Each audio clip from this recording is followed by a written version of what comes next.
Good evening. Okay, so let's do some volume check for properly introduce you. Can you just say hello to us?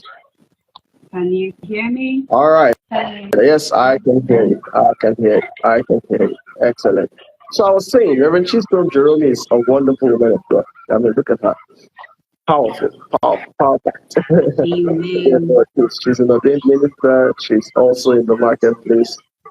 She's the executive director of Ultra Push NG, where she does a lot of empowering stuff, seminars, consultancy, and stuff like that. But that is one heart. The heart we're tapping into today is the heart of the relationship, marriage, and family life practitioner. All right, she's also a certified uh, marriage, family, and relationship counselor. All right, so she has both the passion, the wisdom, and the training to do justice to this topic today. So, ladies and gentlemen, with Jesus joy in your hearts, help me make welcome for one and all. Chisom Jerome. She's another minister. This is Reverend Chisom. So please You celebrate have her. to announce that. Now we have to honor the Lord's anointed. Good Yeah. evening, everybody. Thank you so much, Mayzy, for having me. I'm sorry I came in late. I was struggling with my internet, and I hope that we'll be able to get a lot going before any challenges come up. In fact, in the name of Jesus, we bind every We challenge. cast our five challenges. Let's yeah. Okay, so yes, thank you so much. Thank you so much. So I will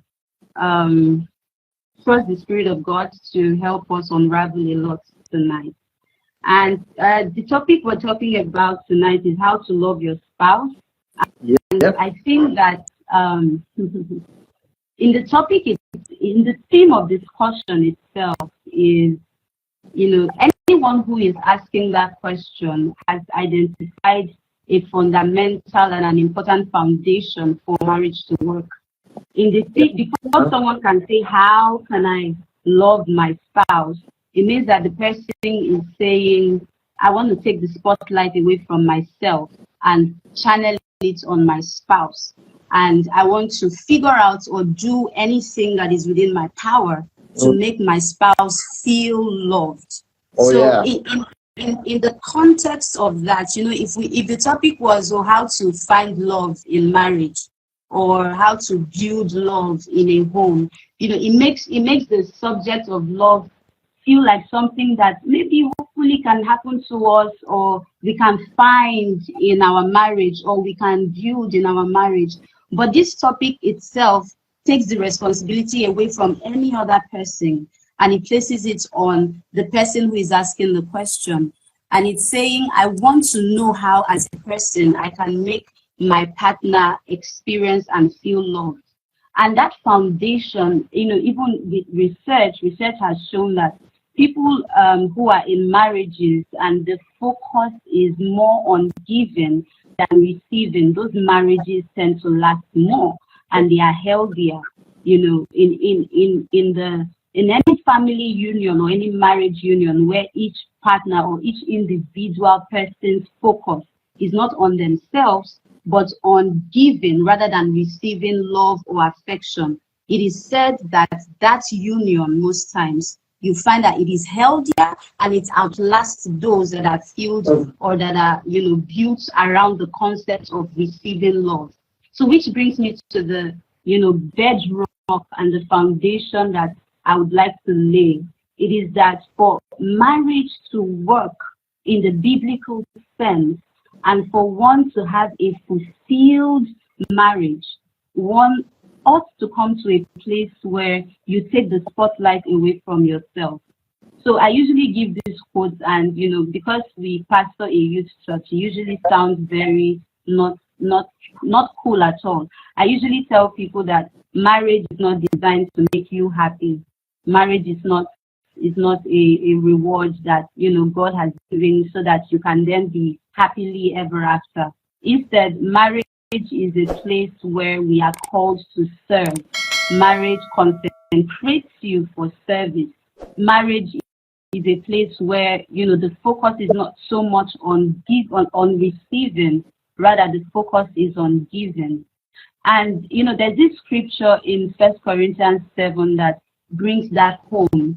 It is when Apostle Paul was, making a case to the believers. And to me, anytime I read that scripture, it feels like he was almost advising people not to marry, because he was saying, you know what, and see, if you really want to, any person, I would rather that you don't marry so that your focus is on the Lord. Because any person who is married, their attention is divided. And then he went expressly to say, because the married man, his focus is on pleasing his wife and not so much on pleasing the Lord alone. So his attention is divided. So he's saying that, any man who is married, his focus is not just on pleasing the Lord. His focus is also on attending to and pleasing his wife. And then he went further to say, but an unmarried man can, just focus on pleasing the Lord. But then a married woman, her focus also is on pleasing her husband. And I would rather that, if you were like me, you would just focus on pleasing God and to, have another human being who your focus is on pleasing. So looking at that alone, it tells you that the biblical foundation for marriage expects that you are taking on someone else, and you're saying that this person is going to be my focus. This person is going to be, this person is going to be the object of my love. This person is going to be who I would choose again and again, and my focus is going to be how to make this person's life better. So when you look at that interesting dynamics, it's very, very alien to the secular expectation, because the secular expectation and what we see in movies is that love happens to us and then we are happy. But the problem with that is that when you're thinking of your happiness places the individual person as the center of attention. When I want to be happy, I'm thinking about what will make me happy. I am in my altar and I'm thinking my expectations and what will make me happy and how I will be happy and how every person who comes around me is going to even make me happier. And when people enter marriage with that expectation that this person is going to make me happy, you realize that the focus is not even on your partner. The focus then becomes on you, because you're thinking, now I have found the one who is going to make me happy all the days of my life. And you find that in most cases, that's where the disappointment starts coming in, because you realize that he is not making me happy. This marriage is no longer sweet. My partner is no longer amazing. In fact, this is not what I bargained for. However, Apostle Paul was shifting the focus and was telling the congregation at the time that, see, if you get married, your focus is not going to be on the Lord alone. Your focus is going to be on your partner. He did not even tell them, now you are going to be happy as a married man. Marriage is going to take away your attention and you'll be focused on yourself and you'll be enjoying so much. He said, no, your focus is going to be on pleasing the other person. So this gives marriage a deep sense of responsibility, and then it makes marriage a serious business that one must really think about and really take into consideration the person that they are choosing, because you're saying, this person I'm choosing, I am going to make this person the object of my love, and I'm going to be deliberate about serving this person and making this person happy, which is why our theme for today is very, very, very apt for what will make marriages work. If every married person is thinking, how can I make my spouse happy? Trust me, we'll have less divorces, we'll have less broken homes, we'll have less abuse, we'll have less people saying my love has gone sour or my marriage has gone sour, because each person will be devoted in making the other person happy. And then you find that a union of two people who are focused on each other will then create a marriage where there is happiness and the joy and the love is circulating in a healthy pattern. So now, how can we then get to that place where, we are able to be deliberate about showing love intentionally understanding the concept of marriage as an altar where I have brought my partner, and my partner is the focus, and my partner is all I am tending to, and my partner's happiness is the primary thing that I am living for, as much as it pleases God and as much as it pleases man. My focus is on this person. So I'm going to be talking about 2 layers here that will help anybody. And the first layer is more generic. The first, and intentionality is very important in these 2 layers. The first layer is recognizing who and in what container your partner is wrapped in. So it talks about the gender, the context of gender. For you to actually be able to say, how can I make my spouse happy? It means that the first question you'll be asking is, who is my spouse? Who are they? Who is my spouse? Because it is understanding the object of the affection and what makes it tick that will help you to know how you can even make that person happy. So who is my spouse? And most people usually there is that misunderstanding, in marriage. Now I'll use myself and my husband as an example. When we first got married, and everybody who has known us and they know this testimony about how the first 3 years of our marriage was really hectic. And it was hectic because we both entered with a lot of expectations. Someone is laughing there. It wasn't funny. We entered with a lot of expectations and with no understanding about love, about marriage, about gender differences. So we entered inside with, in the name of God the Father, God the Son, God the Holy Spirit, who are married. Boa, you understand the word of God, understand the word of God. And then when the differences started showing up, it felt like we had been thrown into World War II. And it was one, altercation after another, and then I started feeling like, man, I have made a mistake. First of all, this man does not love me. Second of all, I don't even think I love this man because we don't understand each other. He doesn't even know what makes me happy. One statement can be misinterpreted, and it took a lot of gathering knowledge and deliberately learning the gender differences between us for us to even come to a place of mutual understanding. And these are the differences. So first of all, as a man, we have men, we have women. Men love differently than women love differently. And in counseling multiple people, as by God's grace, we work with the Ministry of Justice. One thing that we realize is that whenever we meet 2 couples about to divorce and we ask them, what is the problem? You hear the same thing. She does not love me.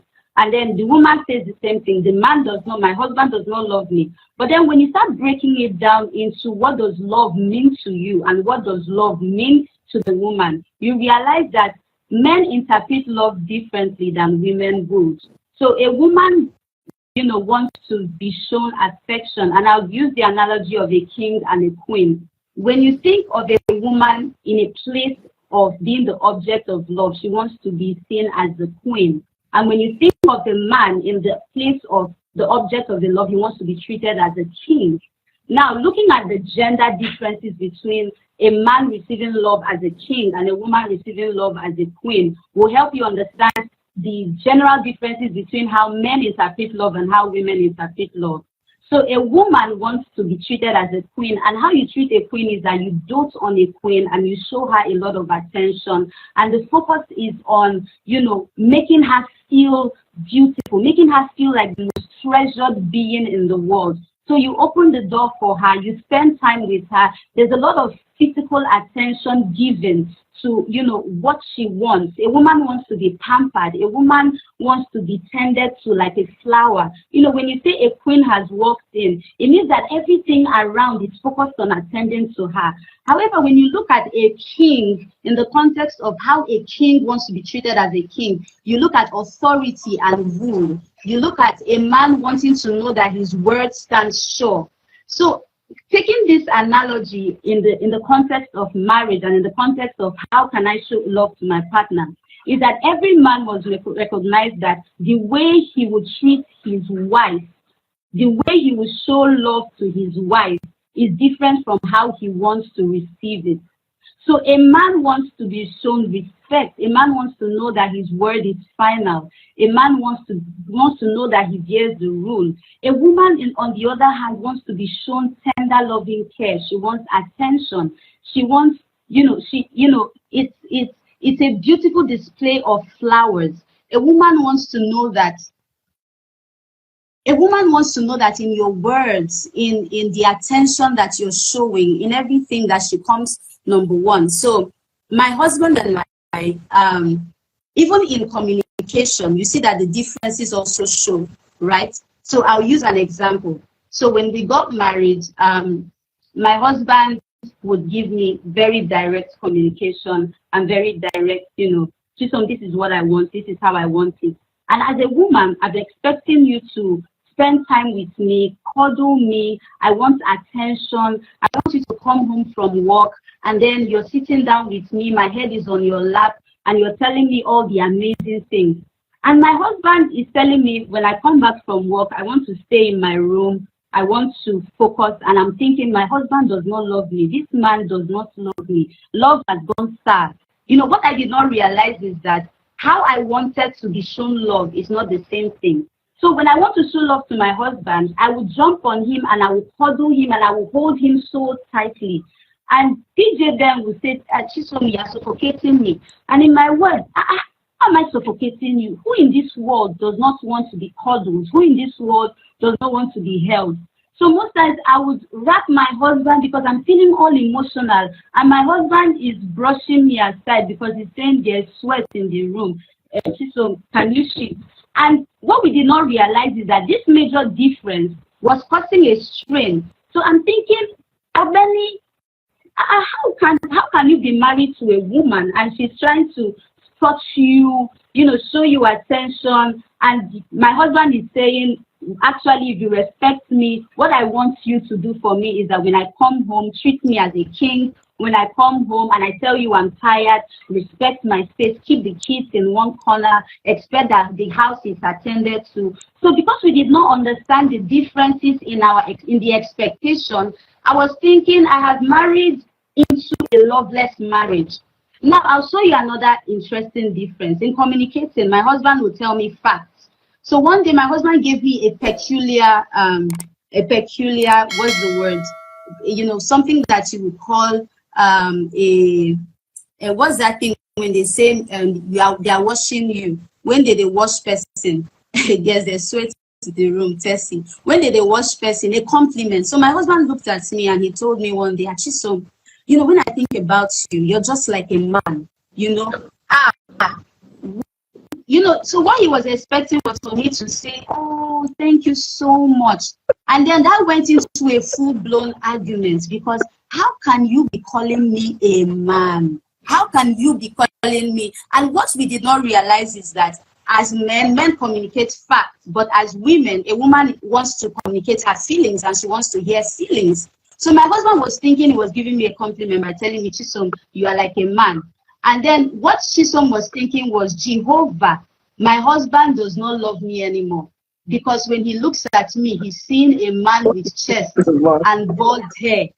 And all my husband was, as a fellow man, he was saying, guy, you be my G, you make sense. When I talk to other people, when I go out and I'm talking to other people, I'm not like a woman like you that interacts like a fellow man. So what should have been a compliment turned into a full-blown, you don't love me. I thought you loved me. And he was like, I love you, but I'm telling you that you are like a man. The more he was trying to explain to me, the more it was, it broke down into a full-blown, it was a meltdown. And he could not understand, why is this woman taking things out of context? Again, it was because he did not recognize that even though Chisom, is the love of your life, Chisom interprets things as a woman. So understanding the container in which your spouse is and the generic differences. Men want to be respected. Women want to be treasured. Men will communicate facts. Women are communicating feelings. So your wife comes home and she wants to tell you all about her day. And then you're thinking, woman, can you go straight to the point?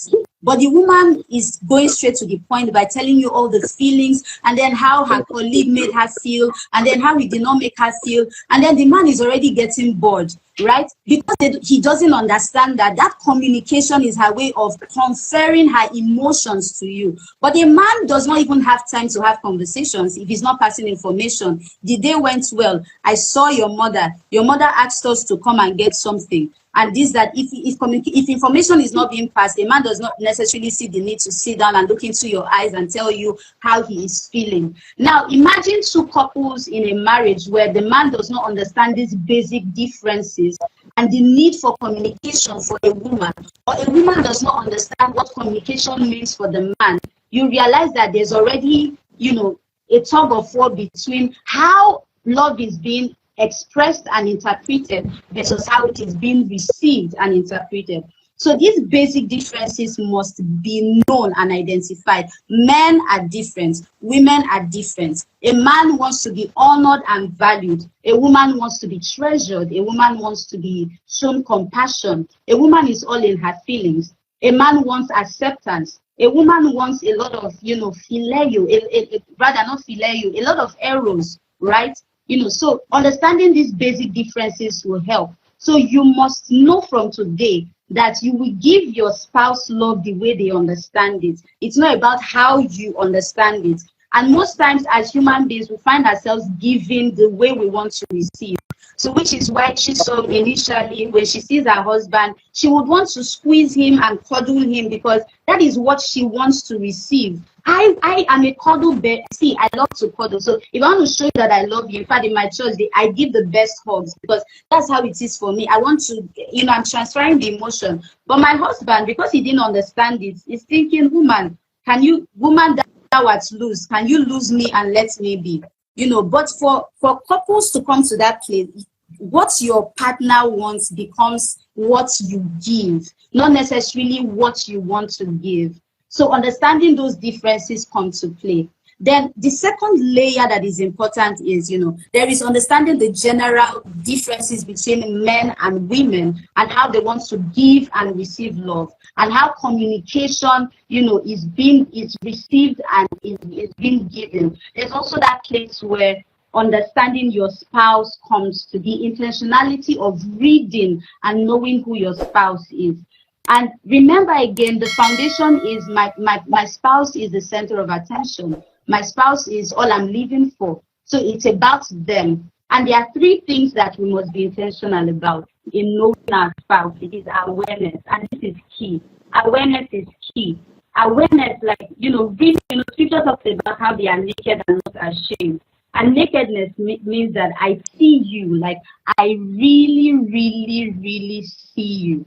Not my expectations from you, not my perception of how you should be, but I really see you. So you must be aware of who your spouse is. If not, you're probably showing love to an idea of who they are. You're probably showing love to a perception of who they are. Or maybe you're showing love to your expectations of how they should be. But you must really know them. Who are they? Who is your spouse? The awareness of what their beliefs are. And awareness is accepting and seeing their flaws, accepting and seeing their strengths, accepting and seeing their weaknesses. And taking away, again, another mistake that I see is that we have this perception and societal expectations, and then we want to wear it on our spouse. Take away if you're married to a man of God, take away the expectation of what a man of God should be and really see your husband. If you're married to a woman of God, take away the expectation. You're not married to a woman of God. You're married to a woman. Who is she? Do you really see her? Do you really see her? You're not see them for who they are. Understand what makes them really happy. And this is not the place to pick and choose what you want to see. You really have to see them. If they are traditional, see it that they are traditional. Oh, this man is a traditional man. If they are materialistic, and by materialistic, if they love gifts and they love the good things of this life, see it and accept, see it, recognize it. If they love conversations, and their conversations bore you to death. See it. If they love attention, if they even have a trauma, see it. You must be Oh, yeah. aware of who they are. Because you cannot love what you don't know. You can't give love to what you don't know. And that's where the sacrifice comes in. The sacrifice comes in where you lay down your crown and you're saying, I want to study this person. I want to see what puts a spark on her eyes, what puts a spark on his eyes. And it's not about the ones that you think should be of value to them. It's about what is of value to them. Because sometimes, you think what my spouse needs is a PhD right now. And you would rather that they have a PhD, and you'd rather spend millions on a PhD, but you're choosing not to see that what your spouse wants is just that human hair. And you're saying, no, it's personal development. It's not about what you think they want. Awareness is that place where you recognize who they are and what really makes them happy. And that's where, knowing their love language comes in. What really makes this person happy? For instance, I personally thought that, because I'm sapiosexual, and I like conversations a lot, and I like, when we're talking about the world, the history of the world. And one of the biggest strains in our marriage was I expected that what makes me happy will make my husband happy. So early in the morning, I want to have conversations about the world. I want to tell, because that's what, that's where my own oxytocin comes from. It's the good feeling comes from having those conversations. But what my husband wants early in the morning is his food, woman. So it is that place of awareness and seeing it for what it is, not, finding corners around it, and avoiding it. You don't avoid it, you face it and you recognize that what it is. So it took me to accept and see, oh wow, my husband actually appreciates his food. Food is important to him. Conversations come later, and then giving him what it is. So awareness. Again, like I said, it comes into play in love languages. Some physical contact. There is words of affirmation, there is gifts, there is acts of service. You must know what they want. And whether it is what you think is important, it doesn't matter. Again, we're talking about making them the focus. Then after awareness comes in, acceptance comes into play. And acceptance is saying that I see you and I accept you. I see you for who you are, and I accept this version of who you are. Not the version that I hope you will be. I see you for who you are. I see that you are a man that loves his food in the morning, and I'm not about to change you because I'm not comfortable with it. I accept it. And acceptance must be wrapped in compassion and empathy.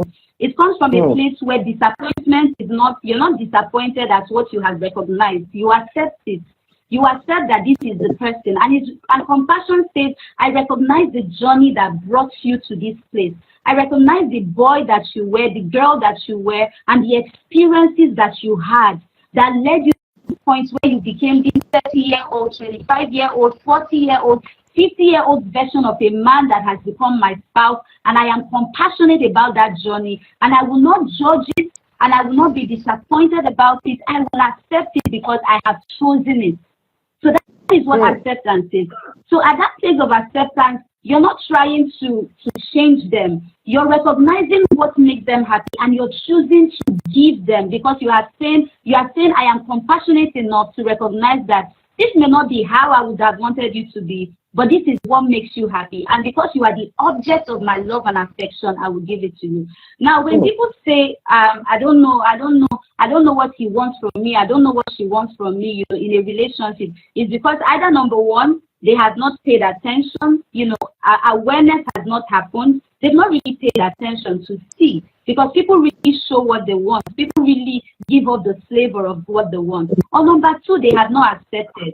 They have not accepted that this version of my spouse and these things that they demand are things that, they are qualified to get, or they've earned, because sometimes you feel like, I know what you want, but I no go give am. Say na that my wife, I know what she dey find for my body, I no go give am that thing where she dey find. And that's the spirit you want to bind today, the spirit of I no go give am wetin he want. The point is give them what they want, because marriage is a place where your partner is at the altar and you're saying, I want to serve you. I want to be devoted to you. I want to learn you. and I want to do everything that I can and everything that lies in my being to make you happy. So acceptance. Acceptance is very important. And then after acceptance comes appreciation. Appreciation is taking the deliberate steps. Now that I know that this is what makes you happy, I will sacrifice. It means that I am going to take into thoughts, who you are. I'm going to take into thoughts what you love. I'm going to take into thoughts what will make you happy in the choices that I make. So I am going to be deliberate about appreciating you the way you want to be appreciated. I'm going to be deliberate about showing you love the way you want to be shown love. I'm going to be deliberate about going out of my way to give you what you desire, because making you happy is the object of my living. And one is able to go through these 3 steps. And the problem is that, in the journey from falling in love to getting to marriage, in that beginning phase, we are in the autopilot of our emotions. There's that, emotion, you're drowning in it. You just want to be with the person. And what we don't realize is that emotion is actually celebrating there's a selfishness in it, because we want to be with our spouse because of how they make us feel in that initial phase. So I want to spend time talking to him. I want to spend time taking her out because I love how she makes me feel. It takes a lot of intentionality to move from that autopilot phase of emotions, being driven by your emotions, to the place where you take a hold of the steering and say, I'm going to switch the gear from how I feel, from how he makes me feel, from how she makes me feel, to how I will make them feel. So it is something that has to be intentional. If not, people will miss out on it. They will constantly be in the place of expectations and expecting to continue to receive that feeling, that feel-good feeling. Continue to be in that place where I'm in a marriage where everything around is making me he's sacrificing, she's sacrificing, she's doing all of that. You would continue to be in that stage, and then you will not be able to take a hold of your marriage and drive it to where it ought to be. And what you need to do that is recognizing that, one, marriage is not for you necessarily. Marriage is for the other person. Marriage is a commitment to serve the other person. Marriage is a commitment to sacrifice for the other person. And for me to do that, I will recognize who they are. I will accept them, and then I will deliberately appreciate them. So anybody who is sitting here, take a moment and think about what does my spouse really. If you think about it, you know what you can do tonight to make them happy. But most times it is because what you're thinking about tonight is what will make you happy. So you're thinking about Netflixing and chilling, or you're thinking about browsing on the internet, or you're thinking about doing something else that will make you happy. So they are not the center of the attention. But when you bring them to the center of the attention, you know what you can do tonight. If you have taken out time to recognize them, be aware of them. And then when you do that from tonight, there's something called an acquired taste. An acquired taste is that naturally, growing up, what I used to like is Evanobolo soup, and Evanobolo soup makes me happy, But an acquired taste is that I now travel to the UK and they are giving me ham and cheese. Ham and cheese does not taste like Obolo soup. But after a while, when I constantly eat ham and cheese, my palate will begin to adjust to it. And then I will begin to enjoy it. Bringing that home, there is something called looking at your partner and recognizing what makes them happy and being deliberate about doing it. At first, you may not gain any form of satisfaction from doing it, but over time, you begin to acquire a taste that thing that makes your partner happy you begin to find pleasure in doing it, and you'll adjust to it. And that is then what makes a healthy marriage. It is when both partners have adjusted to pleasing the other. And so that now becomes your autopilot, because the acquired taste has been adjusted. You have adjusted to it, and you now know, and you are now doing it, and it's now a habit. But you start from tonight, you start from tomorrow morning, and reacquire that taste of saying, what I will live for is to make him happy. And I will recognize it, I will accept it, and I'll work towards it.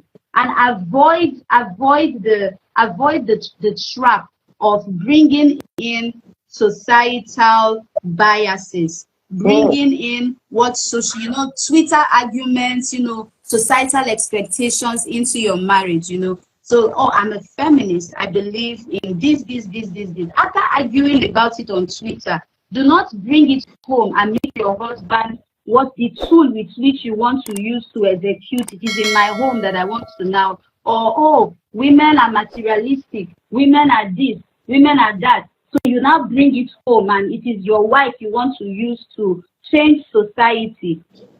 Now, again, in the place of acceptance, there is compassion and there is recognizing the journey that have brought them to who they are and saying, who you are, I accept, and I have made myself home to this version of you. And my devotion is going to be to making you happy. So I'm not going to focus so much on twisting and changing you to fit into my expectations. My focus is going to be to make you happy. And in sacrificing and doing that intentionally, you find that you have more happy homes. You have less people jumping in and out of marriage because they feel like marriage is not working. Marriage works, but it works for two people that are intentional about making the other the focus and the object of their love. Thank you. I see fire everywhere. Oh my God. Guys, please, I need you to show some appreciation, some love to our resource person today. My laptop is full. I'm typing, wishing I could just catch everything. This was really, really hot and real. Thank you so Thank you much, so much. Chisom. Thank you so much. You know, Thank you, um, Mayzy. this matter, eh? You see why marriage is not for boys. It's not for girls. It's not for children. It's not for children. Apostle Paul says, see, be like me or don't marry.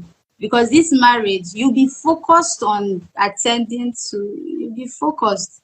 And it's people who are focused on themselves, that miss it. You miss it. You just miss it. Any person who is not married, who is not happy right now in their marriage, is because they are focusing so much on themselves. Think about it. I'm not happy because they are not doing what makes me happy.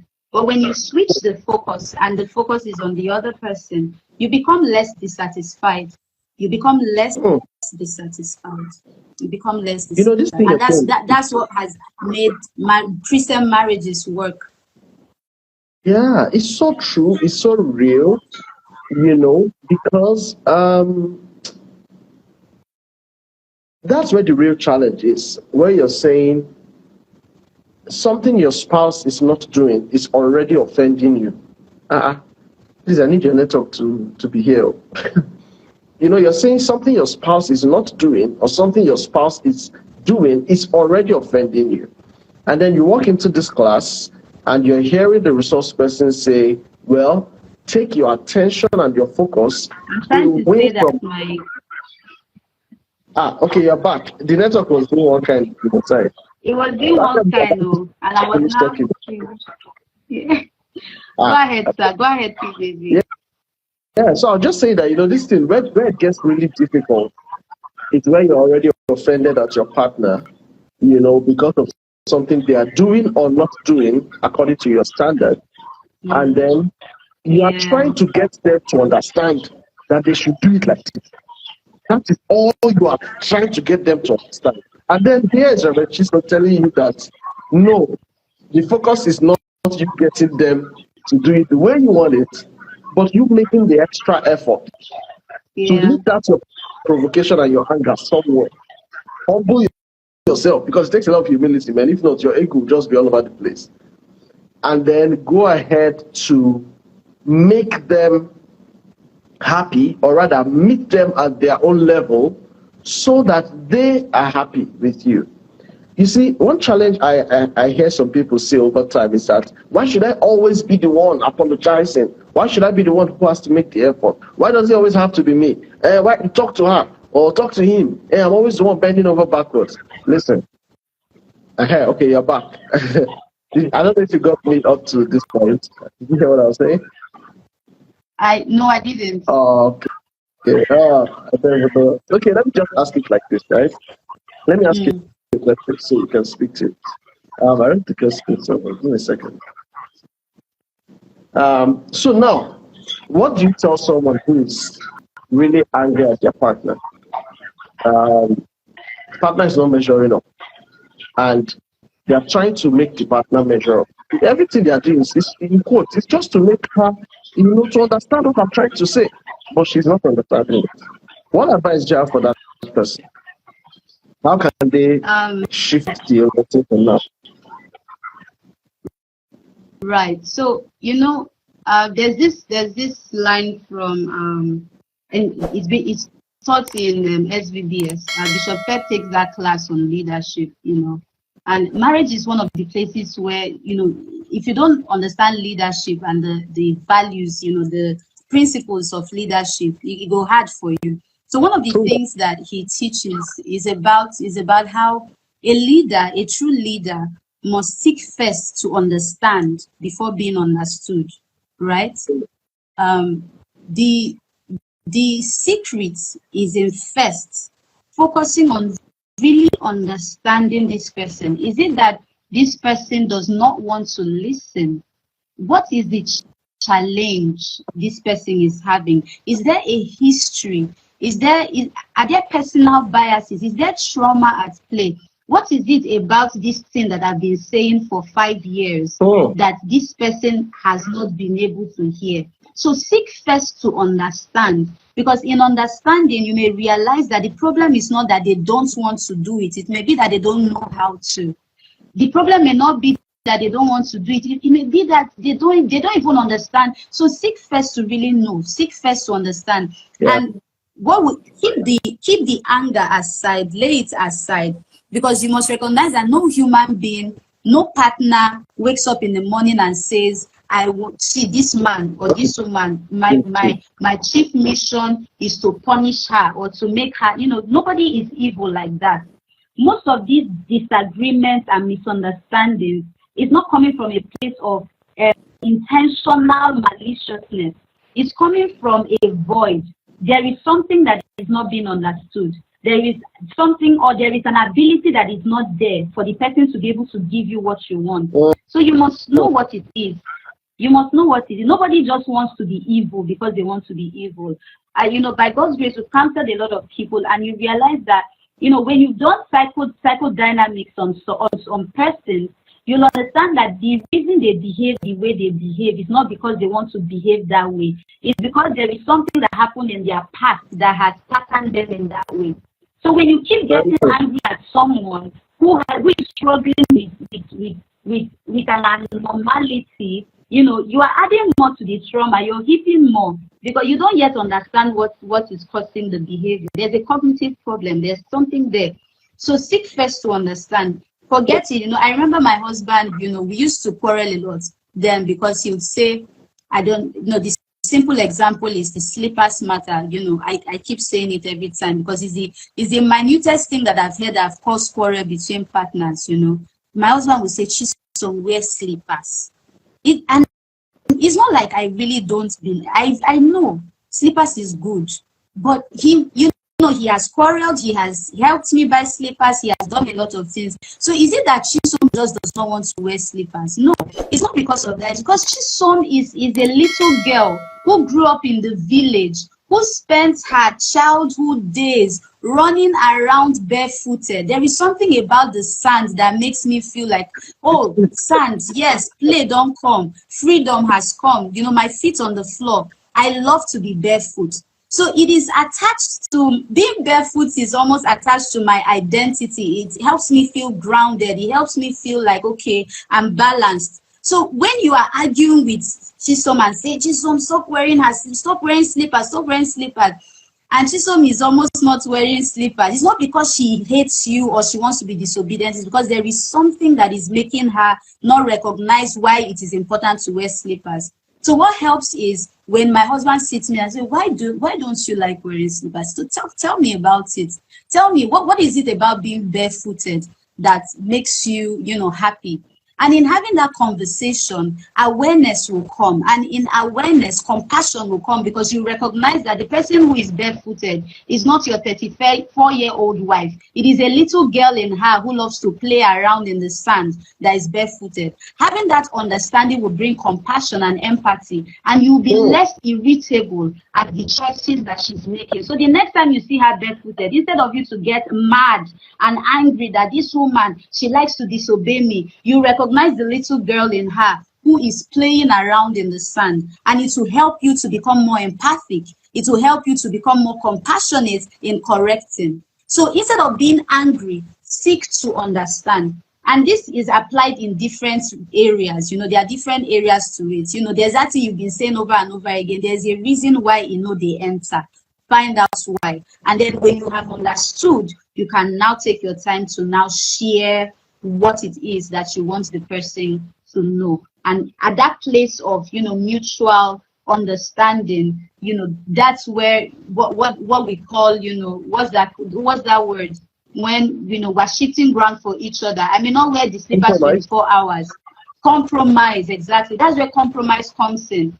Because I now understand why it's important to you, and you now understand why it is not important to me. And then compromise now comes in. But if you don't seek first to understand, you will just be angry, you'll be bitter, and then, that will just lead to resentment. And then you stop seeing even the good things that they are doing. Because they may be getting it wrong in one area, but they are definitely doing something right. But most times when we are angry, we stop seeing even the positive things that they're doing. So seek first to understand. There is history behind that behavior. There is history. There's a cognitive process. There's something that person thinks that makes them do that thing. Understand it, and then you know where you can come in with the change that you hope to introduce. But please keep the anger aside and seek to understand first. This is so profound. Thank you so much. And what I was just taking out of this as you were sharing is the importance of communication. Open-hearted communication. Not talking at your partner, not shouting at them, but engaging them really from that place of empathy and compassion to say, okay, let me even understand, like, why is this important to you? Why is this a big deal to you? Or why is this not important to you? And another thing I found out is that when you get to that place of understanding, you may discover that you even drop whatever it was you were trying to make them do differently. Yes. And just receive them like that. The good part is that over time, when they have settled well in this acceptance of yours, you'll be surprised that they too will now by themselves make the effort to start becoming that person you wanted them to be. Yes, sir. Absolutely.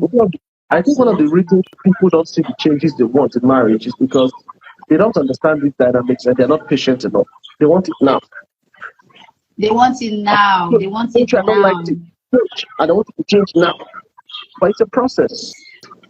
It's a process. And you forget that, go ahead. You forget that person was something for over 20-something years before you came into their life. They can't just change. They can't just change. So that's really profound. Thank you so much, Chisom. This has been really great. I don't know if any other person had something to say, but this is already our time. So let me see if there's anyone who wants to. Does anyone want to ask a question or say something in the comments? But for me, this has been really spot on. You have dealt with the issues, and I think anyone who really wants to see this work for them needs to just take it like you have said it and go implement.